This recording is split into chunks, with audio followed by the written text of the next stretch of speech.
ಈ ಒಂದು DK East ಸಾಹಿತ್ಯೋತ್ಸವದ ಪ್ರಮುಖ ಹೈಲೈಟ್ ಆಗಿದೆ ಈ ಫುಡ್ ಸ್ಟಾಲ್.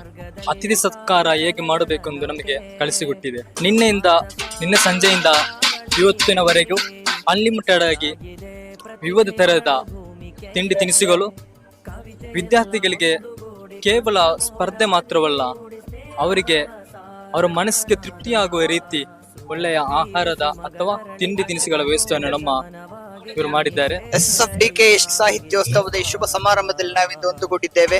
ಈ ಸಾಹಿತ್ಯೋತ್ಸವದಲ್ಲಿ ಮುಖ್ಯವಾಗಿ ಆಕರ್ಷಣೀಯವಾಗಿ ಆಗಿರುವಂತಹ ಎಲ್ಲೂ ಕಾಣಲು ಸಾಧ್ಯವಾಗದ ರೀತಿಯಲ್ಲಿ ಭವಿಷ್ಯದ ವಿದ್ಯಾರ್ಥಿಗಳು ಆಗಿರುವಂತಹ ಸಾಹಿತ್ಯೋತ್ಸವದ ವೇದಿಕೆಯಲ್ಲಿ ನಾವು ತರತರದ ವೈವಿಧ್ಯಮಯ ಆಹಾರ ಪದಾರ್ಥಗಳನ್ನು ಕಾಣಲು ಸಾಧ್ಯವಾಗುತ್ತದೆ. ಇದರ ಸಂಪೂರ್ಣ ಉಸ್ತುವಾರಿ ಇದರ ಸ್ಪಾನ್ಸರ್ ಮಾಡಿದವರಾಗಿದ್ದಾರೆ ನಮ್ಮ ಸಾಹಿತ್ಯೋತ್ಸವದ ಈ ವರ್ಷದ ನಮ್ಮ ಎಲ್ಲರ ಅಭಿಮಾನ ಪುರುಷರಾದಂತಹ ಬಹುಮಾನ್ಯರಾದಂತಹ ಲತೀಫ್ ಹರ್ಲಡ್ಕರ್ ಅವರು.